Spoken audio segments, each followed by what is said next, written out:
Lorsque les diacres vont passer pour recueillir les dîmes et les offrandes, j'invite la sœur Nathalie Morancy pour un chant spécial.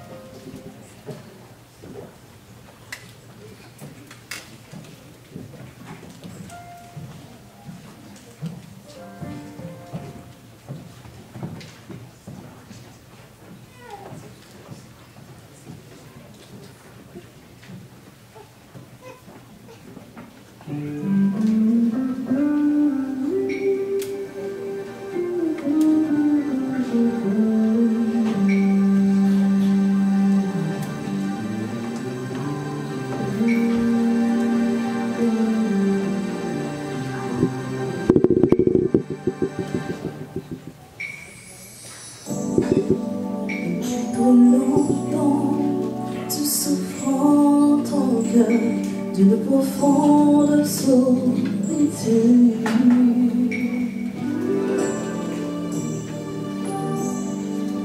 J'aimerais te dire, il y a quelqu'un qui connaît tes besoins.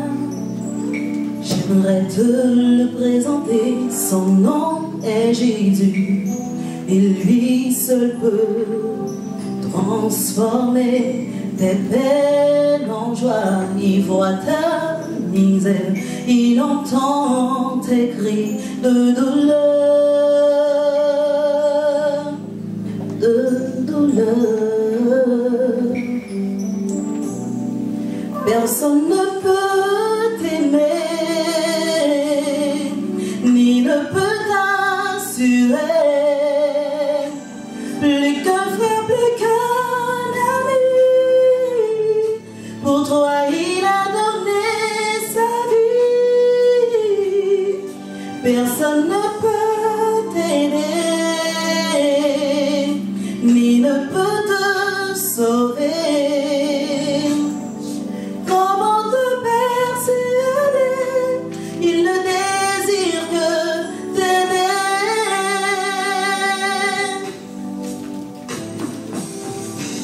oui, ton lendemain est certain. Tu voudras changer ton destin.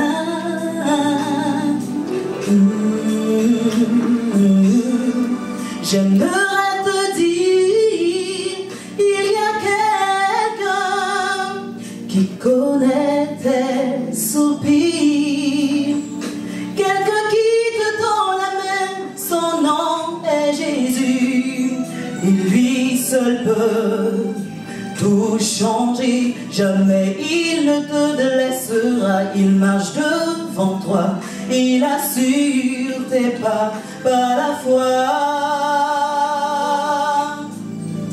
par la foi.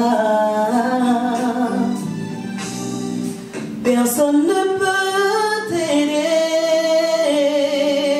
ni ne peut t'assurer.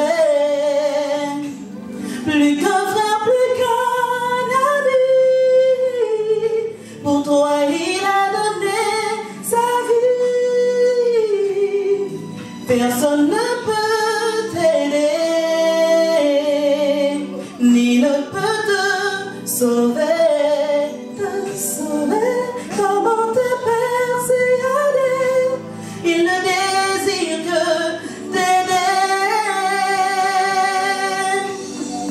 personne ne peut t'aider, ni ne peut t'assurer.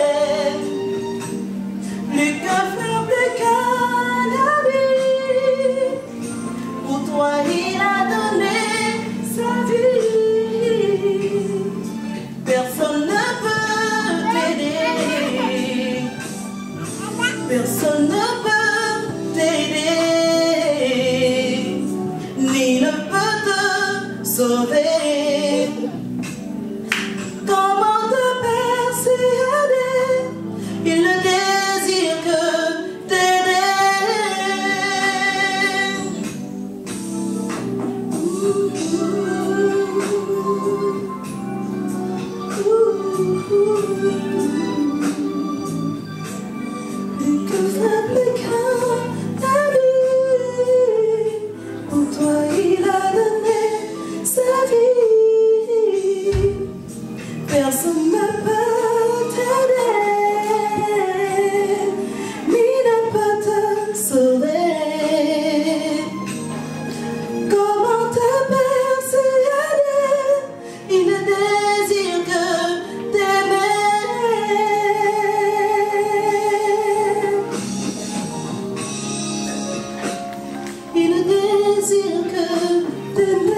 l'humanité, notre monde, notre terre, a connu un changement. Et que la pluie tombait, il y a des écluses des cieux, n'est-ce pas, pour sont déversées un peu partout, et c'est ce qui a fait les déluges. Essayez de comprendre aussi la mentalité des gens de l'époque, de Noé aussi. Puisque Noé parlait, prêchait ce message, et que les gens disaient, c'est pas possible. C'est pas possible parce qu'on n'a jamais eu de pluie. On ne sait même pas c'est quoi. C'est pas possible. Et c'est là que ça passait. Et ici, c'est le message, c'est les soucis de l'apôtre Pierre de réitérer ces messages pour faire comprendre à ses auditeurs, à ses lecteurs, que ce qui s'est passé et que voilà la mentalité des gens, des moqueurs, et qu'ils veulent ignorer tout cela, et cela doit produire exactement comme la Bible dit. Et l'auteur, il dit que submergé par l'eau, mais, ok, attends une minute, et que par ces choses, le monde alors périt, submergé par l'eau, mais par la même parole, les cieux et la terre, d'à présent, sont gardés et réservés pour le feu. Vous vous rappelez l'histoire de l'arc-en-ciel. L'arc-en-ciel est là, on nous dit que jamais plus Dieu ne devient pour détruire le monde par l'eau. Mais cette fois-ci, c'est par le feu. En sorte que par le feu, il n'en restera ni racine ni rameau. Et c'est cette vérité les moqueurs ne veulent pas entendre. Parce que cette vérité, à contresens, contredit, n'est pas en harmonie avec leur volonté. Et quand vous et moi comme chrétiens, nous entendons ce message, cela nous appelle à prendre des précautions, à vivre d'une manière saine, à vivre en harmonie avec la parole de Dieu, et à faire la volonté de Dieu, à rejeter catégoriquement la façon dont le monde vit aujourd'hui leur vie. Mais puisque ces moqueurs, ces détracteurs, ces faux docteurs veulent vivre comme bon leur semble, après tout, il n'a qu'une vie. Vivez votre vie à fond, et puis c'est fini. Est-ce que c'est ça? On est là? C'est ça? Non, c'est pas ça. Donc, la Bible nous dit qu'il y aura un jugement. Il y aura un jugement, mais parlons aussi de, quand il dit que, vous savez, depuis les pères sont morts, et qu'il n'y a rien à changer. Vous savez que, là encore, ce sont des arguments. Les scientifiques, même aujourd'hui, ils disent que la nature, l'univers, vit d'une manière stable et invariable. Hein? Stable et invariable. C'est-à-dire qu'il n'y a rien qui doit changer. Cette question des déluges, de la création que Dieu a créée, c'est que c'est faux. Et puisque l'univers, la nature, est de manière stable et invariable, il ne peut pas y avoir l'intervention de Dieu dans quoi que ce soit.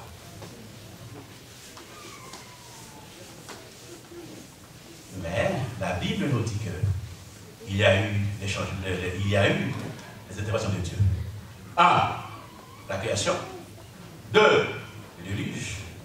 Et l'apôtre ici nous dit qu'il y aura un troisième événement. Il y aura un troisième événement.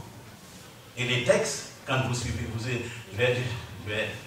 le temps me semble faire la guerre, je ne vais pas vous garder encore, il va terminer.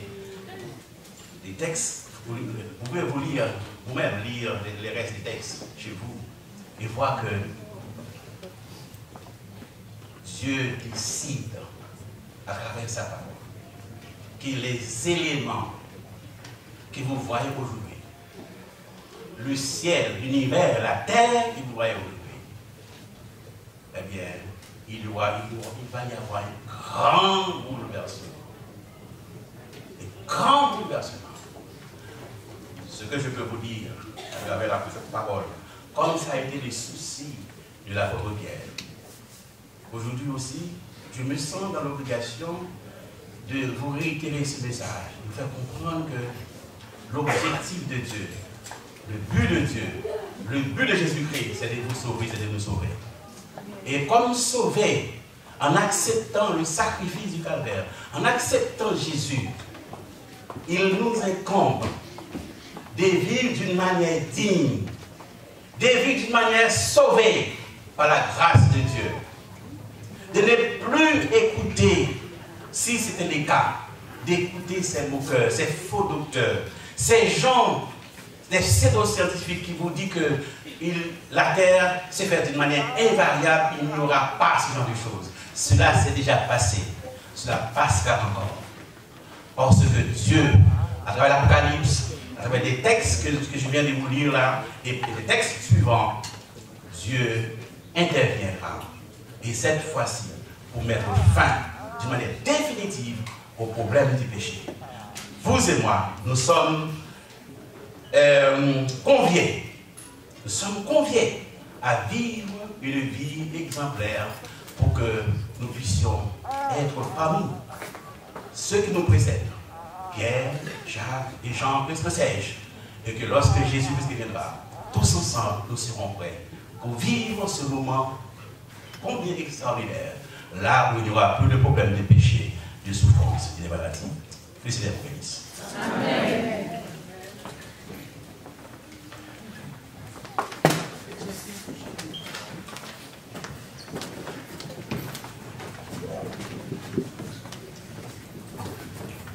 Pour terminer ce que l'adoration, il ne nous reste qu'à vous remercier pour votre présence, pour votre participation à ce que nous voulons remercier Frère Auguste particulièrement qui s'est laissé imprégné par l'Esprit de Dieu pour nous apporter ce message de circonstance.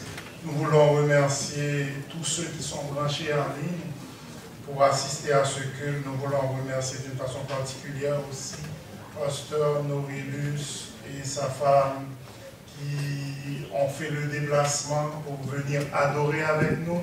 Nous voulons remercier tous nos amis visiteurs. Nous voyons en arrière la mère de Jenny, qui est là, qui est venue à Bethel, elle vient d'Ottawa. Donc nous voulons remercier tout le monde. Nous avons vu Sœur Jésus là, Frère Nixon, nous n'avons pas vu, ça fait longtemps. Ils sont là avec nous. Tout le monde, merci de participer, merci d'avoir apporté votre participation pour que ce culte soit agréable à notre Dieu et édifiant à nous-mêmes. Amen. Amen. Et donc, toutes les familles qui sont là, Laurie, bienvenue chez toi. Donc, c'est bien. Donc, merci, que Dieu nous bénisse tous. Nous vous demandons de chanter avec les chanteurs le dernier chant qui se trouve au numéro 391 des hymnes et louanges, et ensuite nous aurons la bénédiction par Frère Auguste Saint-Denis. Merci et bon sabbat dans le Seigneur.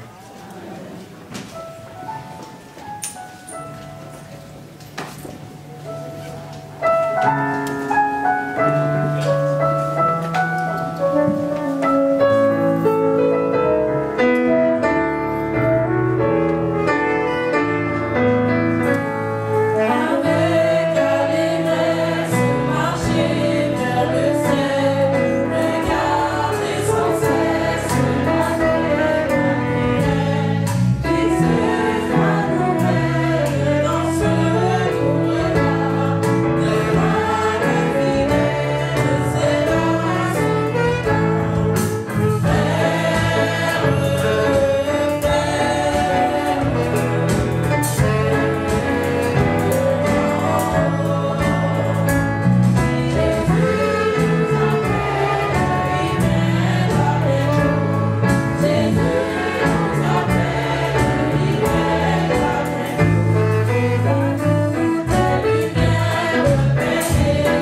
nos mots de remerciement et de glorification.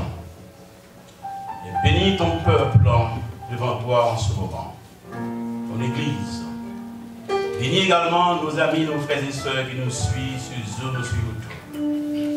Permets que, dans l'attente de ton retour prochain, nous puissions vivre cette vie conforme à cette volonté. Fais-nous la grâce, Seigneur, par Jésus-Christ, d'être éveillés, d'être lucides dans le temps dans lequel nous vivons aujourd'hui. En sorte que nous puissions éviter toutes les pièges, les tentatives de l'ennemi, des faux docteurs qui veulent à tout prix nous ravir cette espérance, l'espérance de ton retour prochain. Renvoie-nous les cellules avec ta paix et ta grâce, avec le souffle de ton Esprit Saint. Au nom de ton Fils bien-aimé Jésus-Christ, à lui seul revienne la gloire, l'honneur, la magnificence, dans tous les siècles et les siècles. Amen.